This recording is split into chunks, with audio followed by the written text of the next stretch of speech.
Hi, let's talk about how we can help our body increase its ability to learn. And I'm going to specifically talk about how caffeine, and even more specifically how adrenaline, can help your body retain what you've learned. So there are probably many ways and many things and many supplements that we can utilize to learn and become more efficient in retention. In this one specifically, like I said, I'll be talking about adrenaline. So adrenaline is not bad. Some people give it a really bad rap because oftentimes we're overworked or have adrenal fatigue or whatever it might be.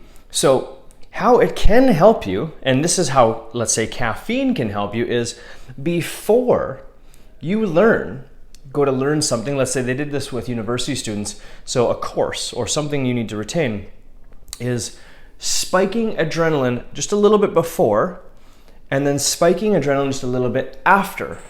The after is probably the most important part. So what they utilize this is people, take caffeine, let's say in the morning before a class, let's say. And what happens is by the time that caffeine wears off, right, our body's no longer at its peak retention. So if you're going to go take a course or learn something for an hour or two or whatever the time might be, like I said, a little bit of adrenaline before and then after is really nice too. I'm just saying caffeine. You don't need caffeine if you don't drink caffeine or already drink enough caffeine. Maybe don't add more on because you're probably actually taxing your adrenal system. So, that's really dependent on how much and how your body can assimilate and digest it. Like that's a whole different piece and that's customized per person. So I can't speak to that for you, just a general rule of thumb. So a really nice way to actually allow the brain, the neurons to actually almost not solidify, but to retain information is exercise.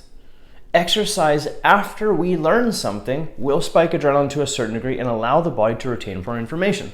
So if you'd like to learn or retain what you've learned a little more, a quick bout of exercise after you learn is a really good idea.